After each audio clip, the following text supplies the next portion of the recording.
All right, today is Tuesday, September 1st. We're going to go over the 4 programs that I assigned you last time. First, Mr. Brown was nice enough to send me this URL. It's called overapi.com. If you'd all take a look, everybody, take a look up on the screen here. Notice it's got a lot of, about 18 different things here, including Python, jQuery, PHP, Java, etc. And it's kind of like a page when you click on it, for example, with jQuery. You get a page with most of the syntax in it, and you can go ahead and click on something, and it'll take you to that documentation. It's a very nice site. All right. So again, it's overapi.com. And thank you again, David. All right. So let's talk about those programs that you were assigned last time. To my knowledge, every one of these works that I put out that I've given you. All right. We'll check them out in just a second, but to my knowledge. So again, with the first one, as it says there, you were to create a C program that simulates a coin flip. Use a random number, 0 for heads, 1 for tails, or vice versa. Ask the user how many times they want to flip their coin. Put the coin flips in a loop. Keep track of the number of heads and the number of tails. Print that information at the end of the loop. Also, put the entire program in a loop so that the process can be repeated. I'm asking this because I'm naive. Now, I'm being serious here. Is there anything in those requirements that didn't make sense to anyone as far as what you were asked to do? All right.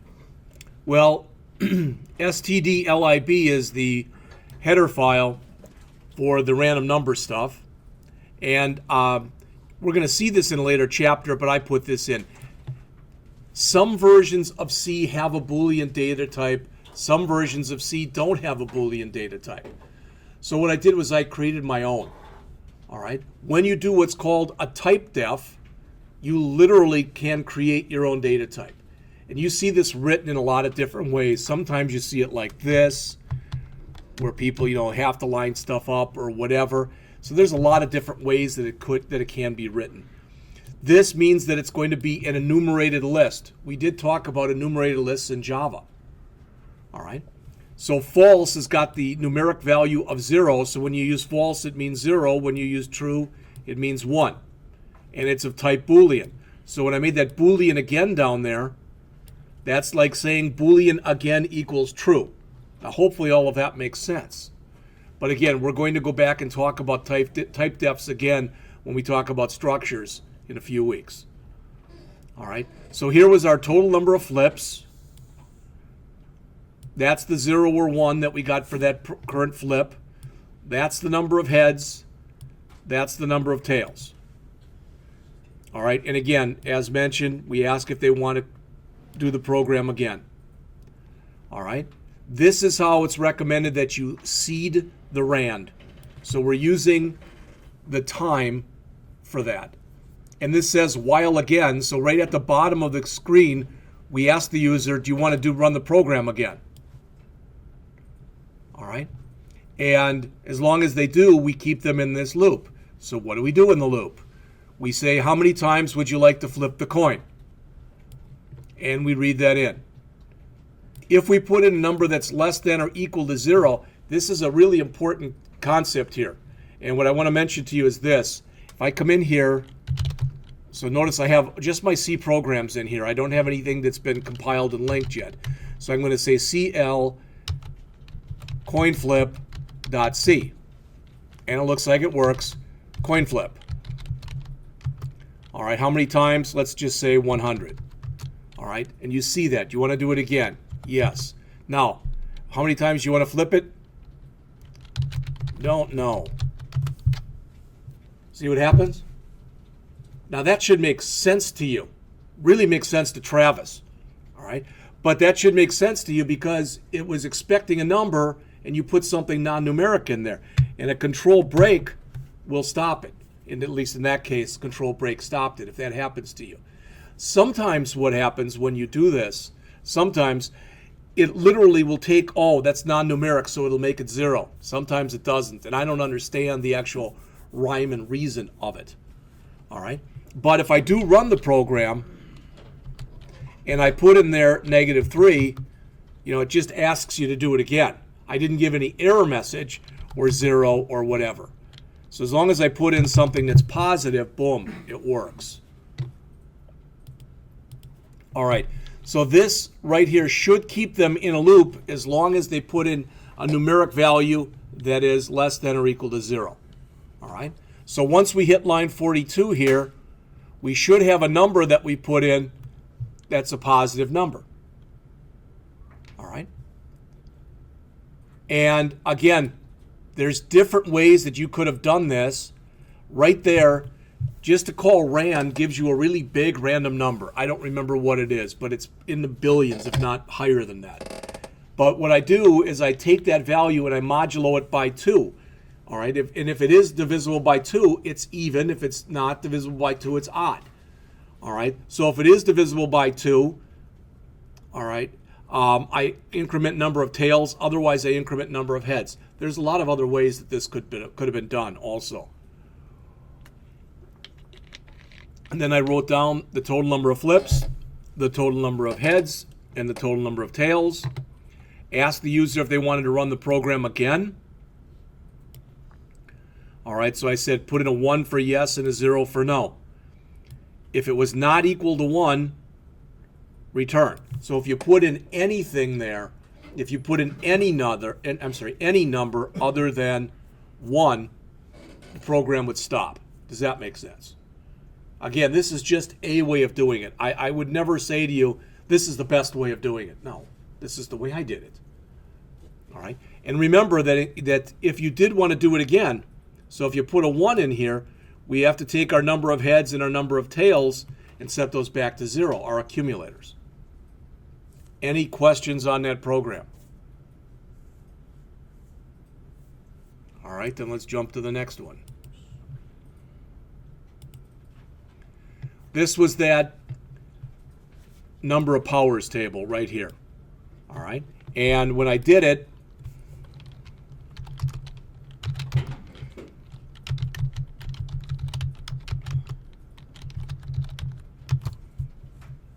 what did we say that the first one was just like 5, something like that? All right, I've got some spacing in here, so it's not quite as compact as I showed in the example.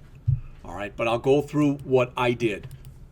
All right, and again, if you want to use the POW function, okay, did you have to use the POW function? No, but it really made sense to use it. All right, I mean, if you were going to go to the 16th power, I don't really want to say number times number times number times number 16 times. That really doesn't make sense to do that.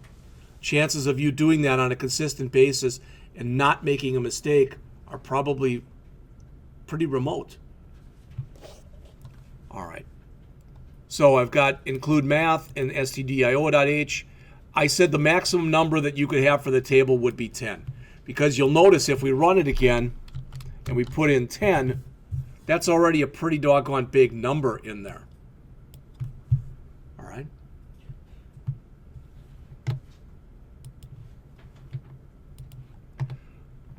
All right, same kind of thing. My variables. One thing about C does not automatically initialize variables for you. So if you don't give it a value and you try to print it out, it's going to have garbage in there. It actually may have a value in it. It's whatever was in that memory location the last time the program ran. That's a pretty dangerous thing to do. So I set my number and my power and my again variables. And again, said while again. Asked you how many powers between 1 and 10. Here the loop was similar. All right, but notice again I put in here. Oh, that's kind of neat. There's max num. Oh, there it is. There's a constant that I used. Notice that anytime you create anything up on the top here, anything before main, that's a pound include or a pound define, do not put a semicolon at the end or you'll get an error message. However, if you create a Typedef on the top, that must have a semicolon at the end. All right, that's just their syntax rules. All right, so if you put in a number that was less than 0 or a number greater than 10, all you did was ask them to do it again. Again, should make sense to you. So if I put in a negative number, just ask you to do it again. If I put in a number over 10, just ask you to do it again. All right? So once we get down to here, we put in a valid number. So I printed out the headings. There may be a repeat character. I don't remember if there was or not, which would be much nicer. You know, some languages have a character. So in other words, I could, if there's 53 of those, I could have said 53 followed by the equal sign, and it would have put it in there. And the only reason I'm telling you that was kind of a pain in the butt trying to line things up. All right, you had to just kind of eyeball it.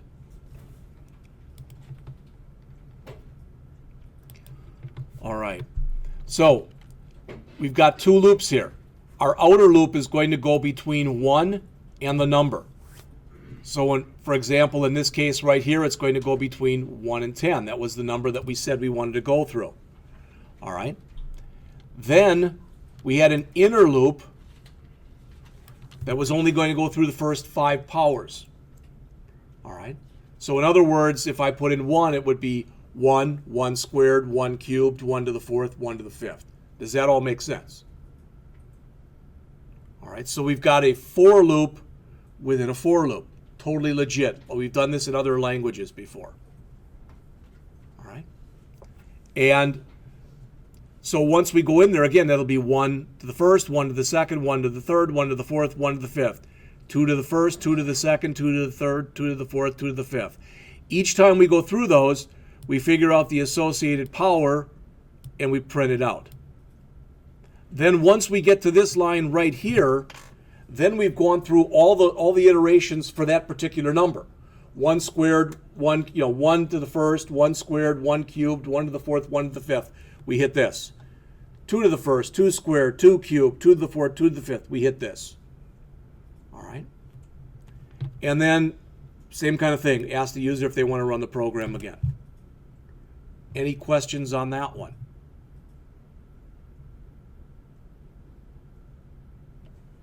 All right, then let's look at the third one here.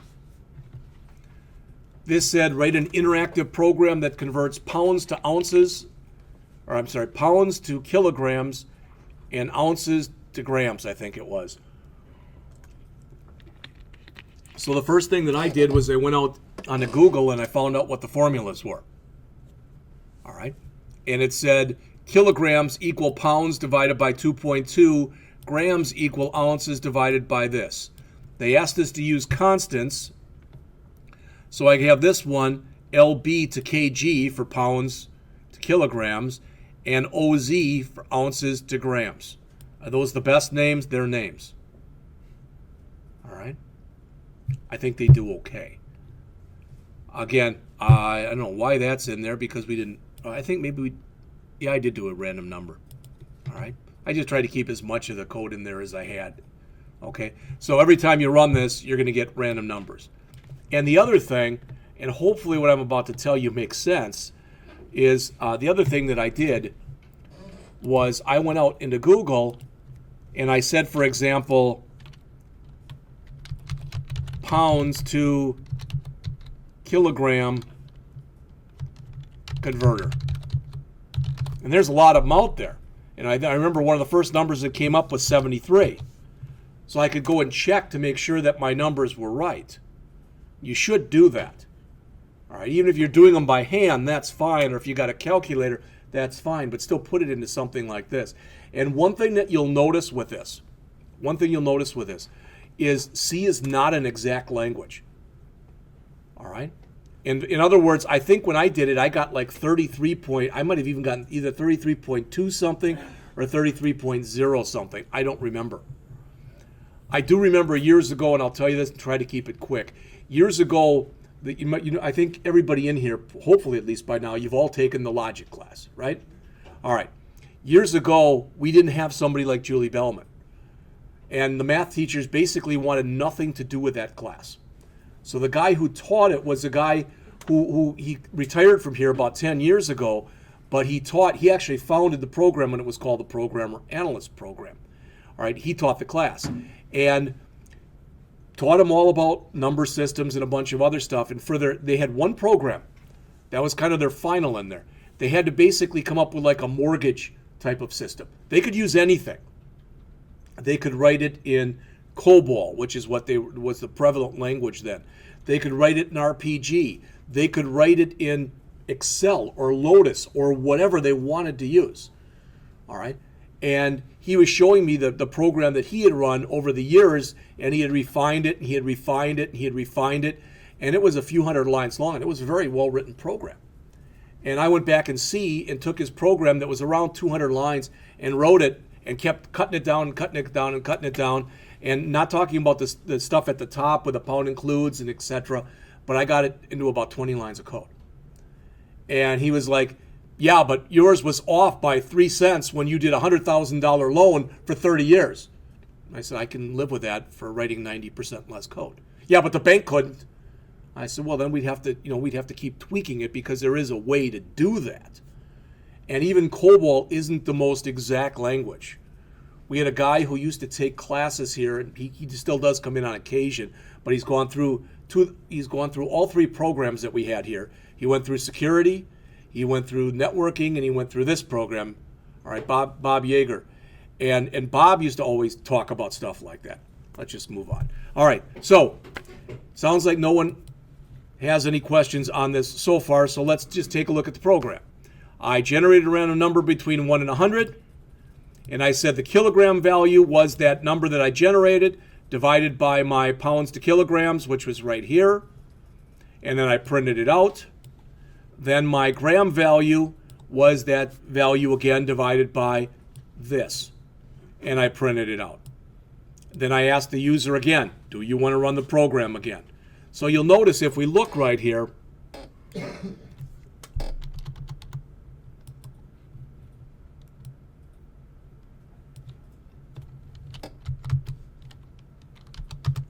what I was going to say about Bob was he was into Fortran.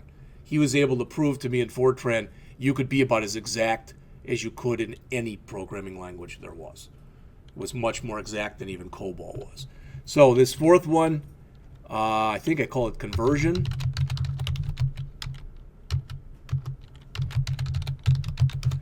All right, so it's got 4 pounds. So let's take a look at that.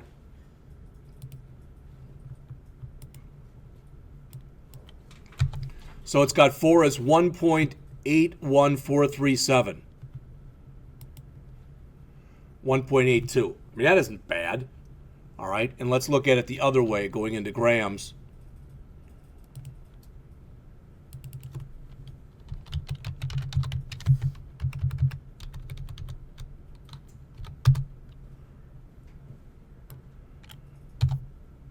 $113.398. 113.40. So it's pretty exact. All right, at least in that case it was pretty close. Any questions on this one? All right, and let's look at the last one, the is prime. And there again are a lot of different ways of doing this. All right, I again just decided what the hell. Now that I'm looking at it, I did generate a random number.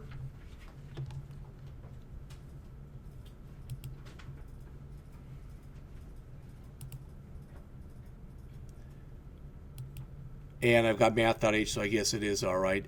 Again, use the thing in there to ask if you wanted to do it again. But let's run this one. It just generates random, it'll generate a number between 1 and 100. So this was called is prime.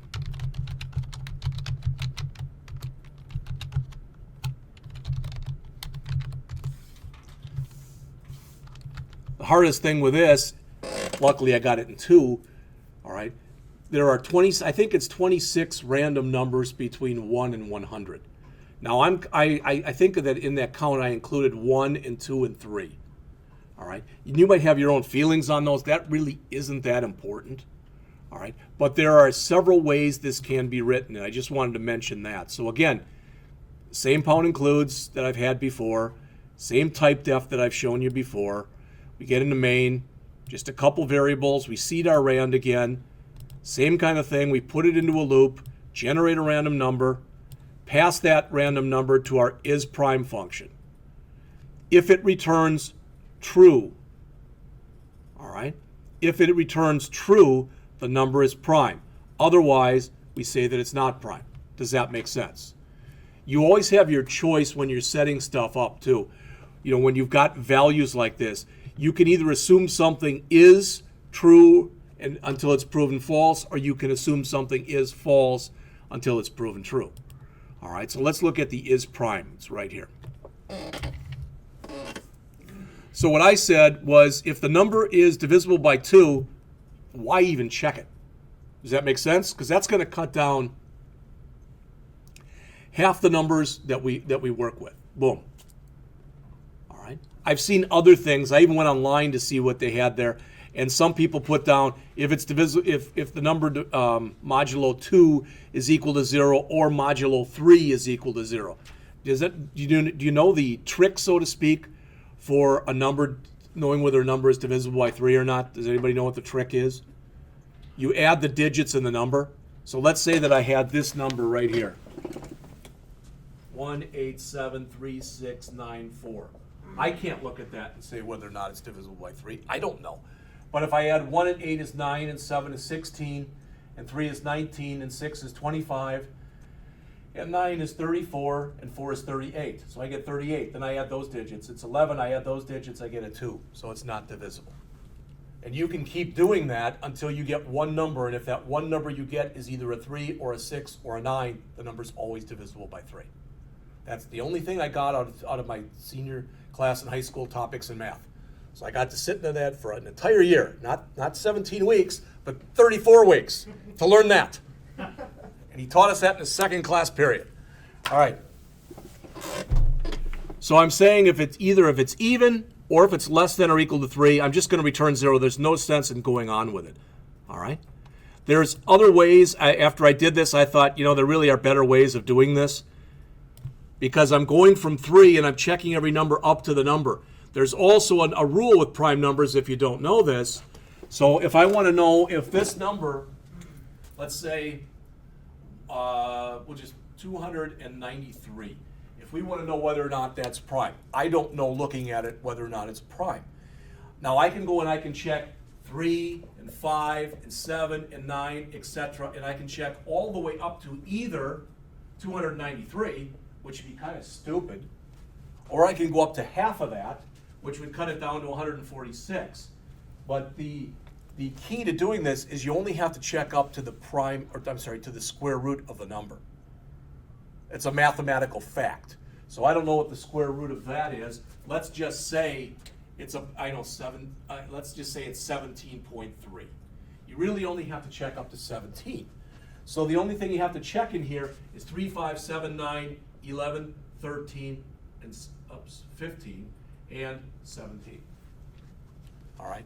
Now when I did it, I just went all the way here, and you didn't have to do that. I made it a little nicer because I only checked odd. So I said start with 3 and add 2 to it every time. All right. Those are the kind of things, again, when you talk, Mike, about becoming a programmer, that's the kind of thing that you have to start doing. You have to start making decisions like that. You're making your code run in the most optimal way possible.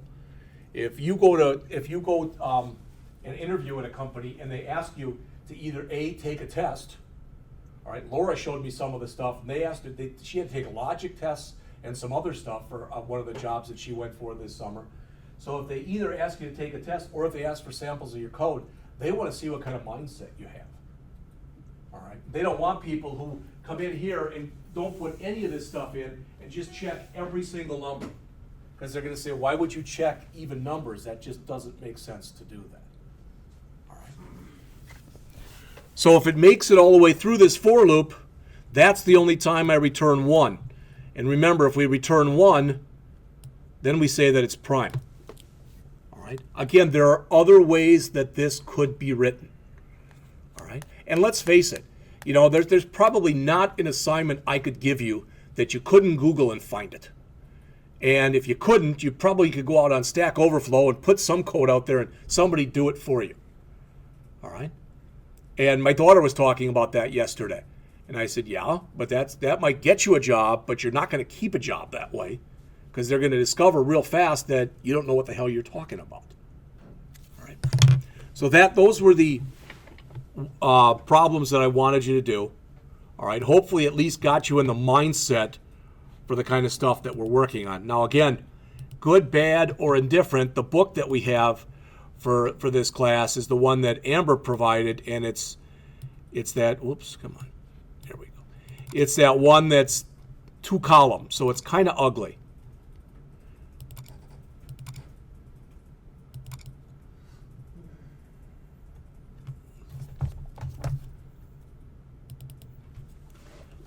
We have pretty much in here, as far as I can tell, we have pretty much gone over a lot of the stuff that's in the first chapter. All right? And the second chapter. Well, that's farther than I wanted to go. And so is that.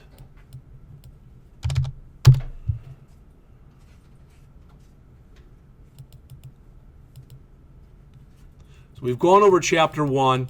We had made good headway into chapter 2, but I wanted to mention one thing in chapter 2 here. If you look on page 77 in your book, those are the key words. And you'll notice if you go through them, they're similar to the keywords that you have in Java. They're not identical, I don't think, but they're very similar. All right. And it's interesting. Notice it says additional keywords for Borland C. Borland was a really big company back in the 90s. All right. And again, I don't know how I managed to do this, but years ago, we had a dean who actually liked me. So I worked for about 6 deans, one of whom liked me. And I showed him this ad that I got, and it was for this thing that was in Florida, and it was a conference for Borland. He's like, well, why don't you go? And I'm like, yeah, right. He's like, no, price it out, and I'll put in for it, and I got to go. You know, you might say, well, big deal. Well, it was a big deal because I went down there a week early. I took my family. I had to pay all their expenses, but everything I did was covered. The only thing I found out is if you go someplace like that, don't ever not get a car. Because we didn't have a car for those 2 weeks. So we could only go with something we could take a bus to or a taxi to or whatever. All right. So we went down there, and Borland, it was put on by Borland. They didn't spare any expense. All right. And like I said, it was thousands of dollars. But the guy who developed that is, what is it? His last name is Khan. I can't remember his first name. But was that you, Michael, who told me about that Khan Academy? Yeah. I believe he's the one who founded that. I could be wrong, but I believe he is. He's an unbelievably brilliant guy. All right. The first night that we were there, none of us knew this. He plays like about 6 instruments. They had a band there, and he got up with a band, and he kept changing instruments and playing. I'm like, holy moly. And then the guy, he started talking software, and he knew just as much about software. And the only reason I'm telling you this is another one of their products that was kind of usurped or taken over by things like Visual Studio is they had a product named Delphi. All right. And when I went to Data Dimensions and I was touring over there, and I asked one of the guys there, what do you program in? He said Delphi. And I was really surprised. But they're trying to get away from it. They're trying to convert all their stuff over to C#. So, all right. We talked about constants that they talk about on the next page here. Okay. So we knew, I think you know what they are. The operators, This stuff in here, this isn't any different. This is all stuff that you've learned before. And again, the idea when we talk about things like operator precedence and stuff, that doesn't change when you go from language to language.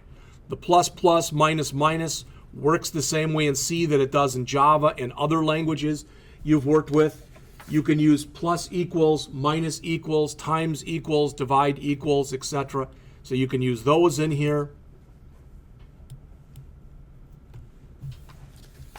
Now, kind of an interesting section in here, if you take a look at this on page 91 and 92, they talk about the C system and they talk about the C preprocessor. And the preprocessor, what it does is that's all the stuff that appears before your main at the top of your program. And just so you know, it's not like this is a big thing. If I've got main and I've got 5 other functions, you could put main anywhere. Main doesn't have to be at the top of your program. Historically, it kind of is. You try to lay out your functions in a manner in which they're called. At least that's what most people do. They explain the difference between using the angle brackets and using the double quotes here. I've already gone over that with you. But if you need more on that, there it is. They talk here a little bit about the standard library. And I was going to go out there, but I probably couldn't find the link right away. But I'll try to do this after the break. I found a link out there that was really nice that showed a lot of the different stuff that was in the C library. All right. That was it for Chapter 2. I'm going to start going into Chapter 3, and then we'll take a break. So, Travis, if you can tell me when it's about 10:02, please. All right. So, Chapter 3 starts in your book on page 107, Fundamental Data Types. All right. 10 to 9. Yeah. So, if you know, what are the fundamental data types? Well, here are most of them right there. All right. As it says, they're all keywords. Okay. When you use char, that's one we haven't talked about yet. All right. So when you use char, couple things. First of all, when you set up a char, you do it like this. You literally say something like char. You have to spell it right. Char, middle initial, equals single quote P, single quote. That's how you set it up. All right. Now, if I wanted to do this, char, and I wanted to call it new line, I don't know why I do this, but if I wanted to, then I can say equals single quote backslash n single quote, because that's looked at by the system as being just a single character. But unless the first character is a backslash like this, you're only allowed one character. So in other words, if I came in here and tried to say char middle initial equals P period, I'd get an error message. Does that make sense to everyone? Because a character by default can only be 1 byte in length. I'd have to make that, if I wanted the period in there, I'd have to make this a string instead of making it a char. All right. Again, if you need more of that, it's in here. Here's your escape sequence characters.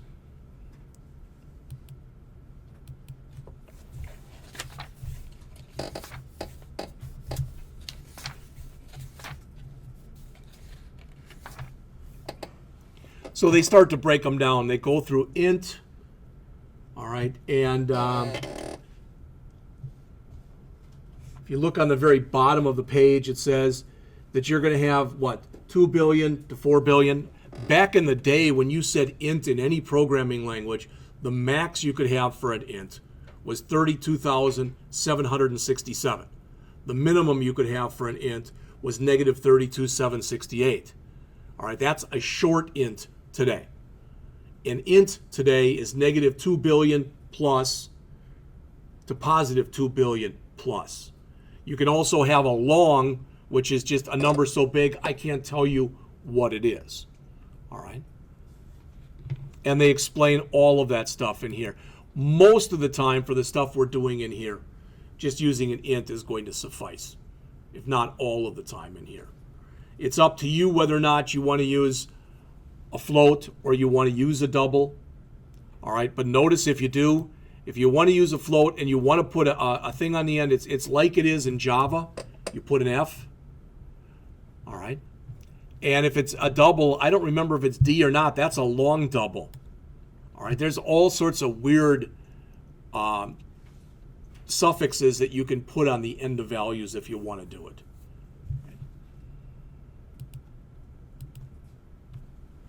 All right. So they start to get into Typedef here. This is on page 122 of your book. All right. And it says the C language provides the typedef mechanism which allows the programmer to explicitly associate a type with an identifier. And I use my own words on that, but basically what they're saying is what you can do is you can use it to create your own data types. All right. So right here, if you notice, they say that they have typedef int inches feet. Bless you. So if you create a variable that's of type inches or of type feet, it's automatically an int. Does that make sense? I don't know exactly what that buys you doing that. Some people say that doing it that way makes your program a little bit more self-documenting, but most people who look at code know what an int is. And if they had to go back and check something else out, it would just be a waste of their time. All right. This operator that you see that's on the bottom of page 122 and the top of page 123 doesn't sound that important now, but later on in the book we'll talk about pointers and a few other things, and it becomes very important. All right, it's the size of. And as it says, the size of operator lets you find the number of bytes that you need to store an object. All right, now they're giving very simple examples here. So if you said, for example, size of char, it'd probably be like 1. Size of short might be 4. Size of int might be 8. Long might be 16. Unsigned might be, I don't know, 8 or 16, etc. That's not that important now, but when you start to create things dynamically in C, C was one of the first languages that allowed you at runtime to late bind and create things dynamically. So if you ran out of something, boom, you just created more of it on the fly. That's how Java basically ripped off things like array lists, and other languages have ripped off, all right, things like that. And if you want to make sure that every one of those new structures or whatever it is the same size, you use the Sizeof operator. All right.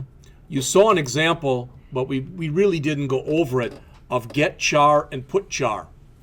And what you can do with get char and put char is you can read characters a character at a time. So in other words, if I have a string that maybe has thousands of characters in it, and I want to read those characters one at a time. Let's just say for whatever reason, I can't have any numeric input in there. I could use get char, so I can read it a character at a time. And what this is saying right here is this: keep reading, and as long as the character that I've read isn't at the end of file character, so as long as there's more things to read, keep reading. On the other side of the coin, put char allows you to write things out a character at a time. All right, so if you want to read a character at a time, or if you want to write a character at a time, you can use put char.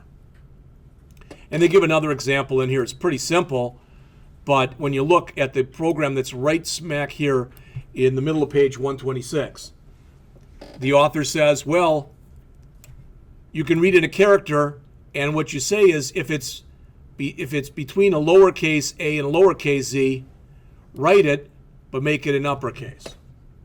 Okay? All right. It says there are no built-in mathematical functions in C, functions such as these: square root, pow, exp, etc. They're available in the math library. You've already seen some of those. I showed you the pow. I didn't use the square root, even though I should have. Most of the time, people don't use logarithmic and trigonometric functions. Again, if you're working on something where something that your job that requires you to do that kind of thing, you might use it, but you're probably not going to. All right. So they've got a simple program in here that uses square root and it uses power. And if you want to look through that, the key thing in here is they explain about using pound including math and reading in some numbers. Okay. My guess is by now you all know what absolute value is. All right, it says for mathematical code, the C programmer should use fabs, which takes an argument of type double and returns a value of type double. I've never used fabs, and I've never had a problem using ABS, or absolute value. All right, let's go over this section, and we'll take a break. Integral promotions here. This is the middle of page 131. It says a char or short, either signed or unsigned, or an enumeration can be used in any expression where an int or unsigned int is used. And this may look real simple, but you can do stuff like this. So I've got char C equals single quote A, single quote. And then we print it out. All right, that's no big thing. That'll print out an A. But if you print that out as a %D, you can print out the ASCII value of it. Okay? So if you wanted to print out, create your own little ASCII table or whatever, you could do that in C. All right. The actual conversions that it does in here, this is a page, not that you have to memorize it, but that you might want to take a look at. On page 132, what it says is it goes in a progression. Long doubles at the top. So if I'm adding an int and a float and a double and a long double, what happens is C temporarily converts everything to a long double. It only wants to add apples. So if I've got an apple and an orange and a pear and a grape, it promotes those other ones so they're of type apple. And that's what they're saying in here. Okay. You can cast the same way you can cast in Java. All right, so you can put the variable type inside of double quotes. The hex and octal, I'm just going to skip. Again, hopefully you've had your fill of those when you had the math and logic class. And that's it for chapter 3. So let's take a break. We'll come back and we'll start up on chapter 4. Looks like it's about 12 minutes too, so let's come back. I want to make sure I have time to produce this, so let's come back at 5 after, please.